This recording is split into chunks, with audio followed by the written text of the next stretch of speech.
Genesis chapter 24, and we're going to look at verses 34 through 49. 34 to 49. This is actually a great place that we ended, especially since it's been a few weeks, because what we're going to end up reading here in a moment is simply Abraham's servant. You remember Abraham's servant goes out looking for a wife, and here the servant is actually just going to retell everything that's happened. So we get a refresher without having to kind of back up in the text. So it's a pretty good spot for us to pick up. So Genesis chapter 24, starting in verse 34 and going through 49. 34 to 49. Let's look at that text. So he said, I am Abraham's servant. Remember, let me just give you the background just so we remember. He's at the house of Laban and Rebekah, and they've welcomed him in and all of that. And he says, I'm looking for a wife for my servant Isaac, and I'm Abraham's servant and all that. So they're getting ready to eat. And he says, I'm not going to eat until I get an opportunity to tell you everything that's happened. So here he goes explaining all that in 34. So he said, I am Abraham's servant. The Lord has greatly blessed my master, and he has become great. He has given him flocks and herds, silver and gold, male servants and female servants, camels and donkeys. And Sarah, my master's wife, bore a son to my master when he was old. And to him he has given all that he has. My master made me swear, saying, you shall not take a wife for my son from the daughters of the Canaanites, in whose land I dwell, but you shall go to my father's house and to my clan, and take a wife for my son. I said to my master, perhaps a woman will not follow me. But he said to me, the Lord, before whom I have walked, will send his angel, and with you, and will prosper you. You should take a wife for my son from the clan, from my clan, and from my father's house. Then you will be free from my oath when you come to my clan. And if they will not give her to you, you'll be free from my oath. I came today to the spring and said, O Lord, the God of my master Abraham, if now you are prospering the way that I go, behold, I am standing by the spring of water. Let the virgin who comes out to draw water, to whom I shall say, please give me a little water from your jar to drink. And who will say to me, drink, and I will draw for your camels also. Let her be the woman whom the Lord has appointed for my master's son. Before I had finished speaking in my heart, behold, Rebekah came out with her water jar on her shoulder. She went down to the spring and drew water. I said to her, please, let me drink. She quickly let down her jar from her shoulder and said, drink, and I will give your camels drink also. So I drank, and she gave the camels drink also. Then I asked her, whose daughter are you? She said, the daughter of Bethuel, Nahor's son, whom Milcah bore to him. So I put the ring on her nose and the bracelets on her arms. Then I bowed my head and worshiped the Lord and blessed the Lord, the God of my master Abraham, who has led me by the right way to take the daughter of my master's kinsman for his son. Now then, if you are going to show steadfast love and faithfulness to my master, tell me. And if not, tell me, that I may turn to the right hand or to the left. All right, so clearly, does that ring a bell for everybody? Kind of what the servant has kind of recalled here. So again, if we were doing this back to back, it'd kind of be really repetitive because everything he just said is everything we kind of read about. But what are some of the things that have happened in this whole story? What are some of the things that we've already talked about in this story of the servant coming to this land looking for a wife? He's successful. He is successful, absolutely. And who has made him successful? Who has made the servant successful? God. God did. Right? God has prospered his way. What else? What are some of the other things that we remember in this text, in this story that's being retold? One of the things I find interesting is the servant said, well, what if the woman won't come with me? Yeah. He's got to cover himself here. Absolutely, yeah, because he's going to make an oath here, and unlike today, where a lot of times we make promises, or some people make promises, and they don't keep them, this was a big deal. He was really, he's kind of under obligation culturally, and they really put a lot of stock in a man's word, a woman's word, a person's word. If they said, I'm going to do something, and they made an oath, it was a big deal. It was a big deal. So absolutely, he wants to cover his bases. I'll go, but what happens if this woman says, I don't want to go with you? Do you want me to bring your son back? Dad, what do you want me to do? He says, well, you'll be forgiven. You'll be forgiven. You don't have to worry about it. But what does Abraham believe? That he will be answered. Yeah, Abraham believes that he's going to be answered, but he wants to relieve his servant, and he says, if the woman won't go, don't worry about it. You're relieved from your oath. How far has Abraham come in his faith? A long way. Long way. Long way. Right? Because this is after the offering of his son Isaac and everything. But Abraham has had a long life of experiencing God and his faithfulness. And Abraham has also learned, even though he has been faithless at times, he's wavered in his faith, God has been faithful over and over and over again. So it's pretty easy. If I told you the winning lotto numbers week after week for months, how much, faith could you have in me that I would give you the right answer the next time? Nothing if I don't win. Well, right, if it comes out that it doesn't win. But if I've been right every single time, you're going to have confidence that something's going on, right? I know what I'm talking about, so you're going to have confidence in me. And in a sense, that's what's going on with Abraham and God. God is being faithful to him over and over and over and over and over again in all kinds of circumstances. So when it comes to this, Abraham says, not a problem. God's going to take care of it. This is not a big deal for God. He brought my son Isaac back from the dead, right? In a very real way, right? He received him back. He's walked with God for a long time. What else is going on in this text? What else? What are some of the other things we talked about? Well, I think it's lovely that woman was willing to give him water. Yeah. And water his camels. Yeah, what did we say about somebody coming and asking a woman for a drink of water, or somebody for a drink of water? Was that kind of unusual? No, right? And courtesy, people of that culture, that time, would have more than likely said, yeah, no problem. Here you go. What is the strange aspect of that whole situation? She fed the camels. Yeah, she offers it, right? 20 gallons. That's right. He's got 10 camels. They can drink a lot of water in a very short amount of time. And so what do we know about Rebecca? Nice.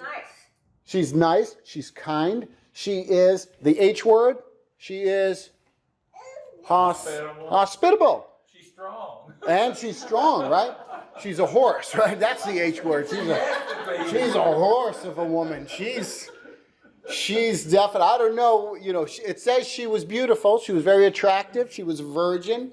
But she's a worker, right? This girl is going to work. The servant doesn't even say, would you mind watering my camels too? He just says, can I have a drink of water? She says, absolutely. Oh, and by the way, let me take care of your 10 camels.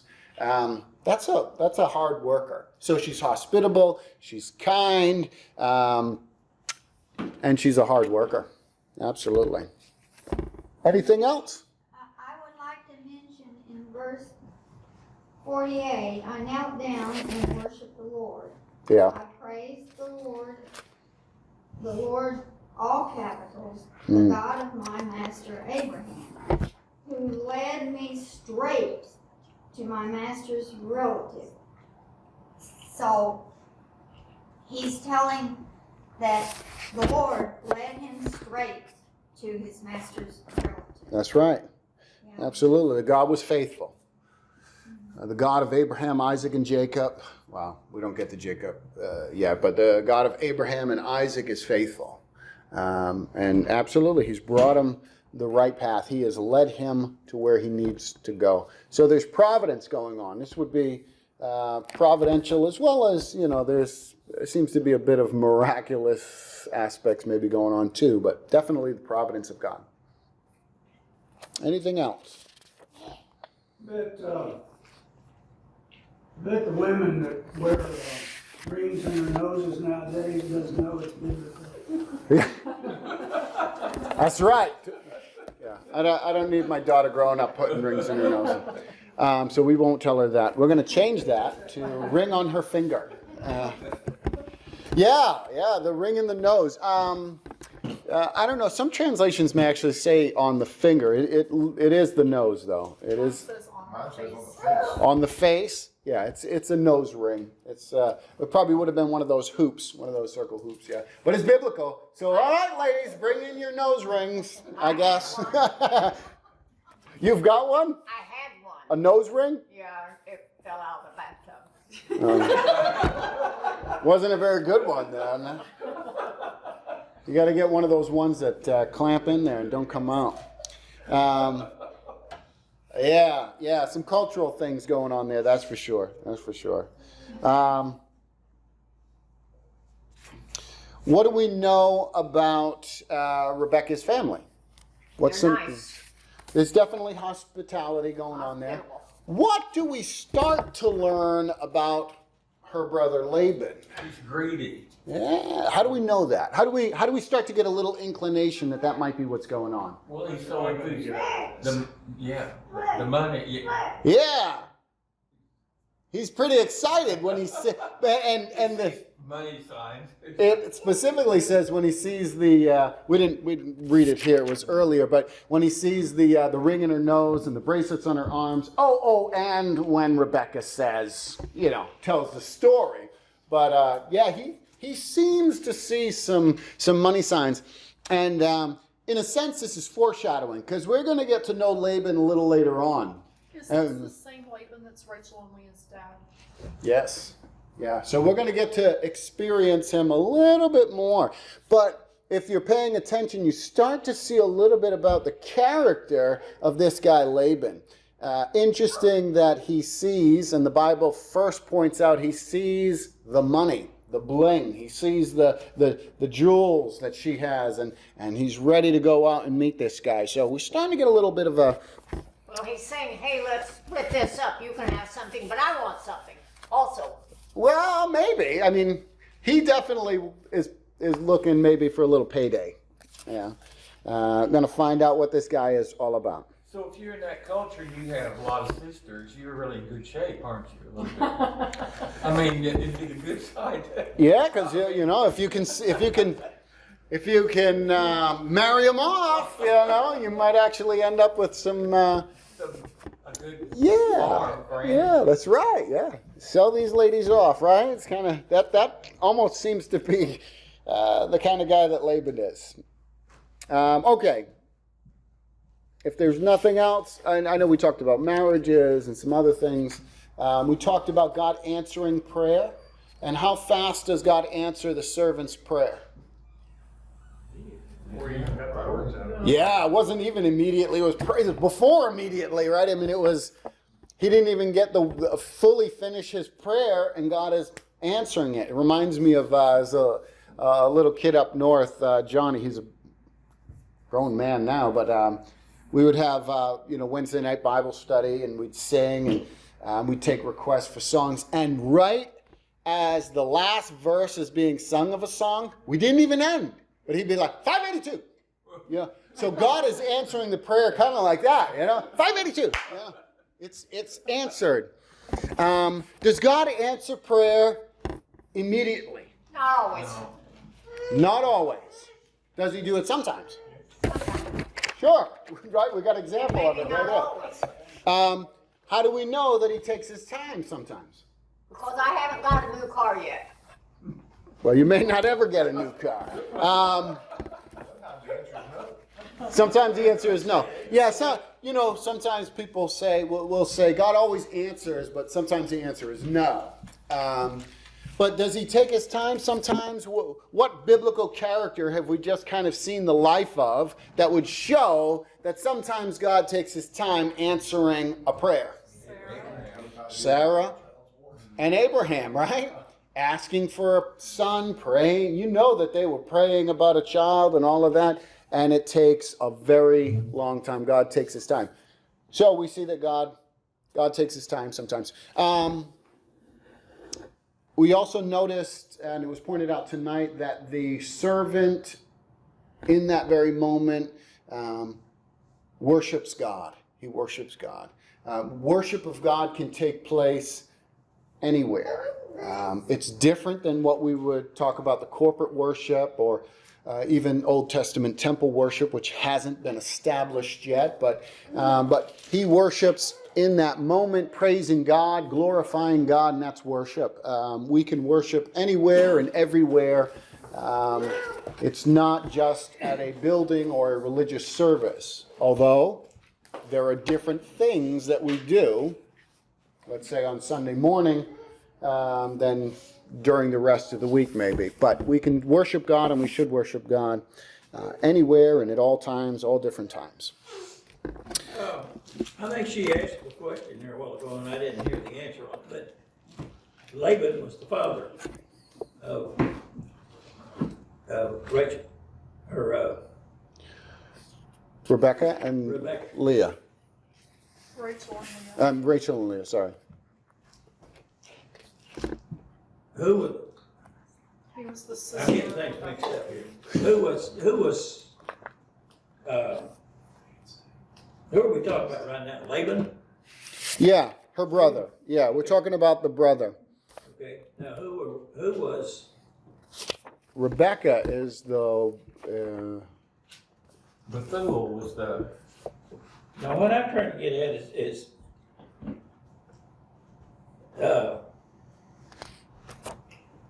Isaac and Jacob's wife, both were descendants of Laban. Have I got it right? No. Isaac's wife is Laban's sister. So Jacob's two wives are from Laban. They're his daughters. So they're related. They're just not from his line. Do you know what I mean? Like these two are brother and sister. So Isaac's wife is the sister of Laban. Yeah. Sometimes these family connections can be difficult. Like we don't know who the mother is. The mother is unnamed. We don't know who. Nope. If you read it, it's very difficult. It talks about the wife of Milcah and Nahor, and that's not the mother of Laban and. Yeah. Yeah. Anyways. Laban's grandmother, isn't it? Yeah. Yeah. Nahor is the father of Bethuel. Bethuel is the father of Rebekah. Rebekah's mother is unnamed. Milcah is the mother of Bethuel. It's very confusing when you read it. It's tough to read. Some of those. I don't try to remember. Yeah. Yeah, it can be confusing. All right, if there's nothing else, we'll move on. Let's have somebody read 50 through 61. Who wants to read 50 through 61? I'd love to. Go for it. Then Laban and Bethuel answered, "A thing come forth from the Lord. We cannot speak bad or good to you. Rebekah is before you. Take her and go. Let her be the wife of your master's son, and the Lord has said." And when Abraham's servant heard their words, he bowed himself to the ground before the Lord. And the servants brought out jewels of silver, jewels of gold, and garments, and gave them to Rebekah. He also gave precious things to her brother and to her mother. Then they ate and drank he and the men who were with him, and stayed there all night. And in the morning they arose, and he said, "Send me away to my master." But Rebekah's brother and mother said, "Let her stay with us a few days, at least 10, then she may go." But the servant said to them, "Do not hinder and delay me, seeing that the Lord has caused me to go prosperously on my way. Send me away that I may go to my master." And they said, "We will call the girl and ask her, what is her desire?" So they called Rebekah and said to her, "Will you go with this man?" And she said, "I will go."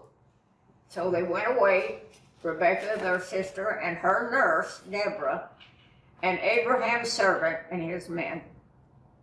And they blessed Rebekah and said to her, "You are our sister. May you become the mother of thousands of 10,000s, and let your posterity possess the gate of their enemies." And Rebekah, her maids, arose and followed the man upon their camels. Thus the servant took Rebekah and went on his way. All right, thank you. What was the response of Laban and Bethuel, the father? What was their response to what the servant had said? Well, The they'd like to have story. her 10 more days. No. Prior to that. Before that. What was the response? Verse 50.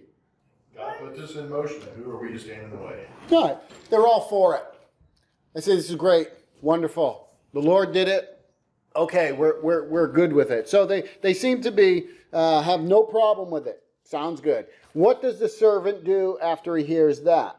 He prays. All Thank right. God. Worships. What else? There's a couple things he does. He worships God first. And then he gives Gives them gifts. He's giving them, right? Laban must be feeling pretty good, right? So there's some gifts being given. And finally, what else? Let's spend the night and then in the morning. Yeah, so they spend the night, they eat, they rest, they do all that. So what is the assumption? What do you think the assumption of the servant is at this point? Before morning comes, what do you think he's thinking in his mind? He's anxious to get home. He's anxious to get home, yeah, that's going to happen. It's a done a deal. done deal. It's a done deal, right? They've given their approval. They said this is great. He has provided wedding gifts, right? He's provided some of these treasures. They've eaten a meal together. So he thinks, we're done. This is good. What happens in the morning? What's the servant want to do? He wants to leave and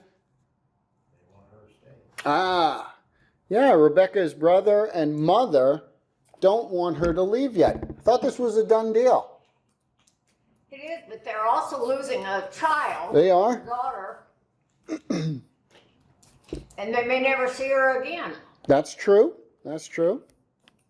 So they'd like for her to stay just a few more days. All right. So why do you think they want her to stay 10 days? You just think that it's Hoping she'll change her mind. could They've already got their be. gifts. Could be. Now, again, we're kind of reading into the story a little bit because we have already read. Most of us know the story of Laban later on and stuff. What does Laban do later on when it comes to Jacob? He tricks him. He deceives him. Does he prolong his days with him? Yes. Yeah, for years, right? Years. And even at one point, Jacob says, you changed my wages, all over the place. You kept changing them, all of this kind of stuff. And Jacob actually sneaks away. If Laban was an upright man, there would be no reason for Jacob to sneak away. So again, we're kind of reading back a little bit because we know the story further on.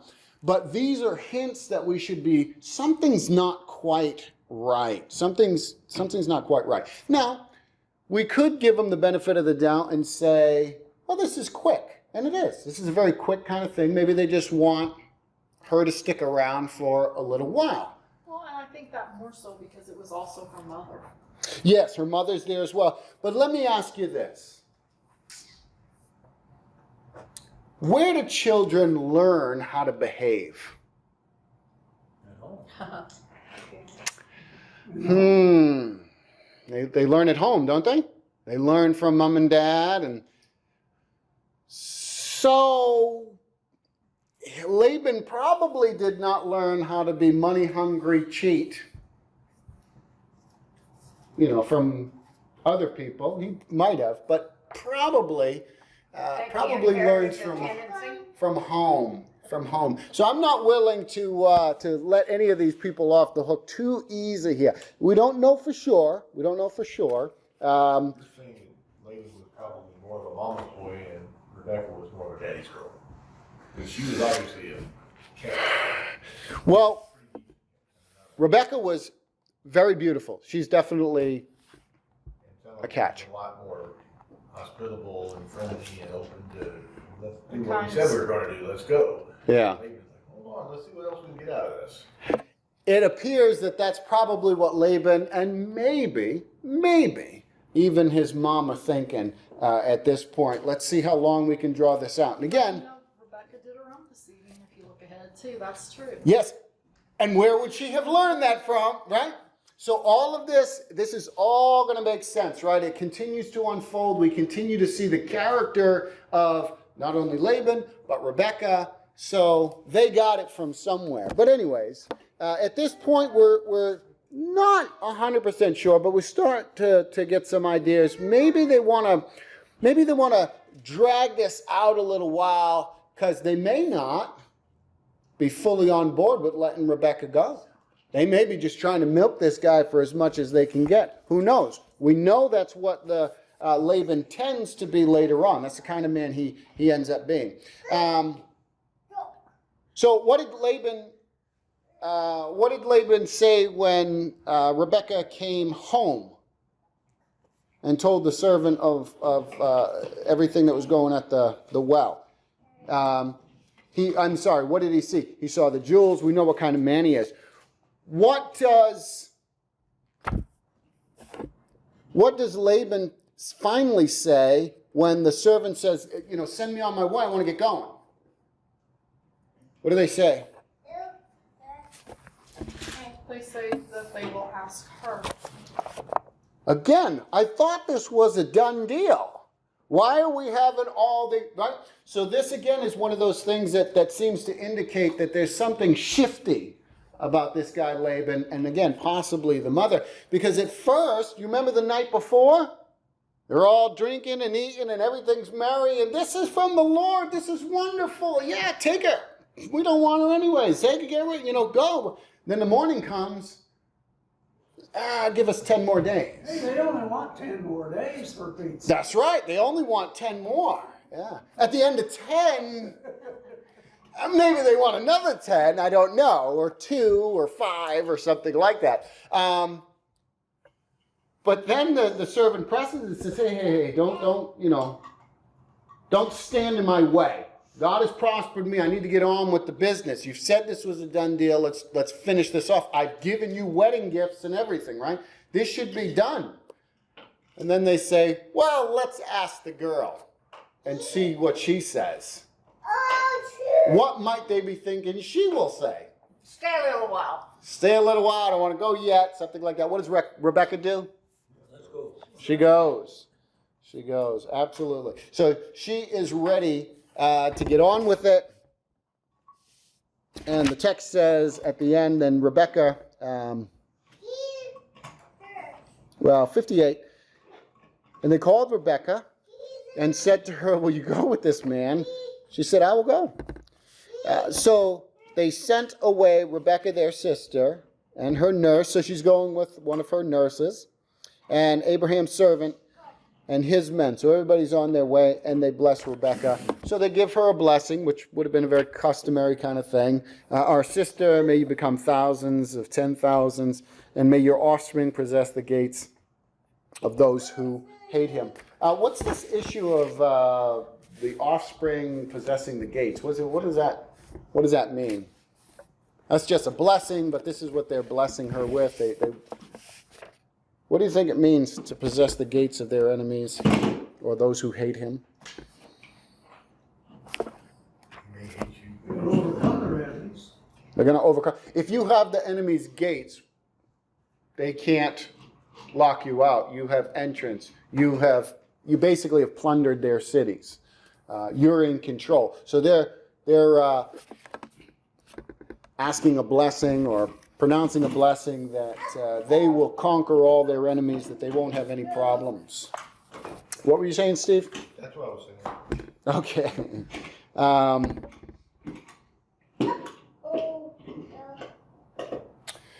In some ways, Rebecca is like who? Who is Rebecca like in some ways? Sarah? She Okay. likes Sarah. Okay.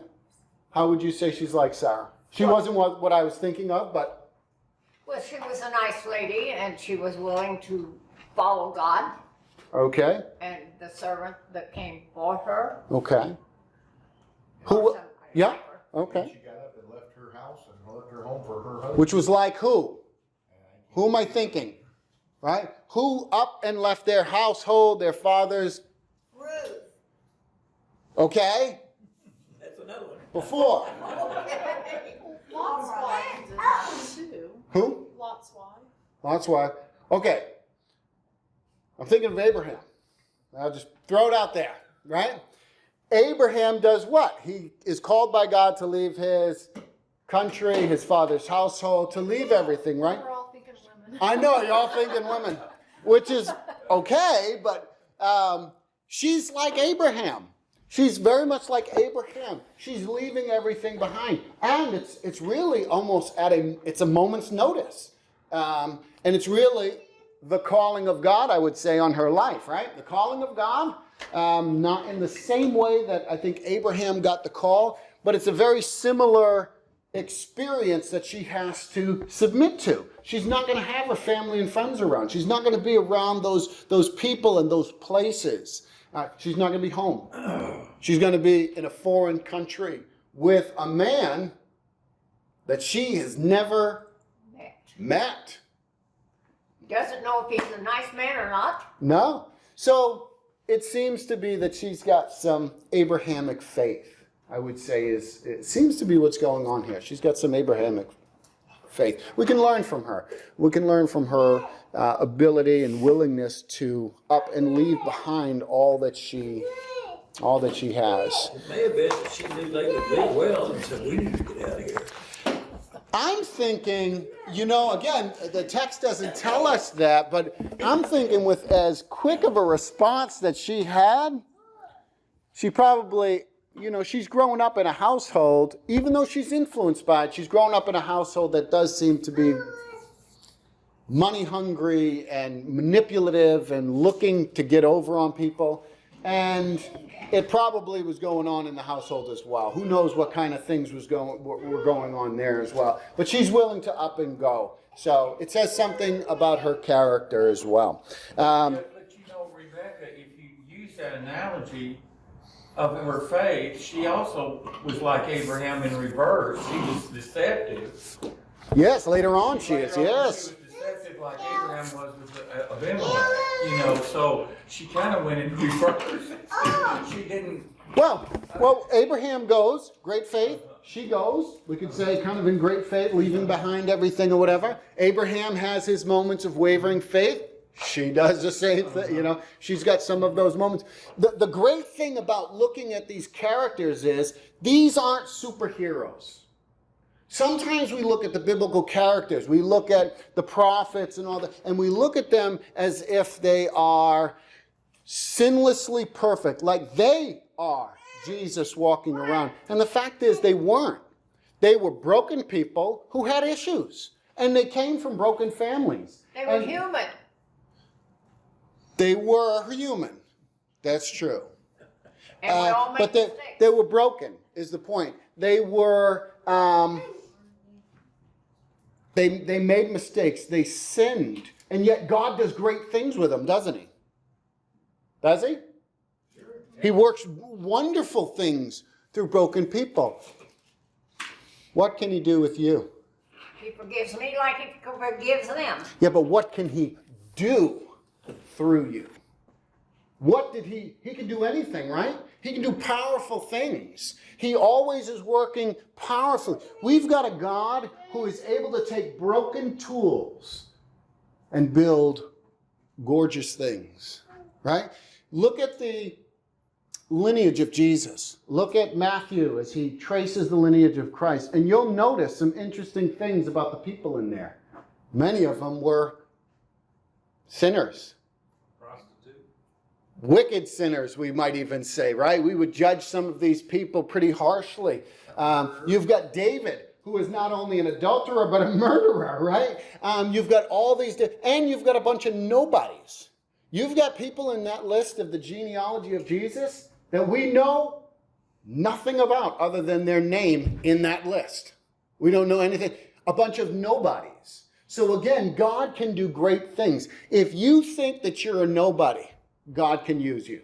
If you think that you're broken, God can use you. If you don't think you got it all together, God can use you. I mean, that's the great, powerful thing. So as we look at Rebekah, as we look at Abraham, as we look at Isaac, we're going to examine their faults and their failures. And we're going to point them out and say, because the Bible does, say that was wrong. We should learn from that. But we can also see the hand of God working through people who were not perfect. That gives me hope. So I don't know if you know this or not. I'm not sinlessly perfect. Shocker! I Well, know, not right? always, Sam, but not always. That's a Sam thing. I was going through the genealogy one time, teaching something through it, and I would come across something, I'd say, I don't believe I'd put that in there. There's a lot of stuff like that. There's a lot of stuff like I that. don't believe I'd have written that. We're going to get to some stuff. We've already gotten to some interesting things. We're going to get to some other stuff where you might cringe and say, I wouldn't put that in the Bible. That's cringe-worthy stuff. I wouldn't put that in there. But the Bible, God is very honest, very open. So there's a lot that we can learn. We can learn from the great faith of these people, examples of how to live our lives, and God's faithfulness. We can learn what not to do. We can learn the don't be likes, right? Don't be like Abraham when he wavers in his faith or something. But even when we sin against our holy God, even when we break his heart, when we do things, when we repent and turn to him, the great news is God is still able to use you. That's good news. God is able to use the nobodies. And I'm a nobody. I don't know what he's going to do with me, but he can use me. You might or might not be a nobody, but God is using you to do great things. And sometimes we will never even know. Rebekah and Isaac don't know about Jesus to come. They might have some hints in there. God might have given some, there's some prophecies or whatever, but they don't know. They don't know what God is going to do. We don't know what God is going to do through our influence, through the things that we do. You having a rough day at work, and yet you still barrel through it. You still give God glory. You still do what you need to do, and somebody sees that. And maybe somebody later on down the line comes to the Lord through that experience or so. God can use all of that. So, I don't want to keep rambling on that point, but I think it's an important point for us to contemplate. If you think you're broken, if you think you're a nobody, whatever you think of yourself, God can still use you and is using you. Look at the people we've already seen. He used a whole bunch of people who we might say not very moral at times, right? So, some questionable characters, and yet God used them. Yeah. God used them and did great things. So what can God do, and what is he doing with you? All right, so the ending of this section here that we looked at, 61, then Rebekah and her young women rose, and they rode on the camels and followed the man. Thus the servant took Rebekah and went his way. We're going to stop there. We're at 6:55. We're going to get into the next section, which is just a few verses till we get to the end of 24. Is there anything in there that you want to bring up? Any questions, comments, thoughts before we close off for tonight?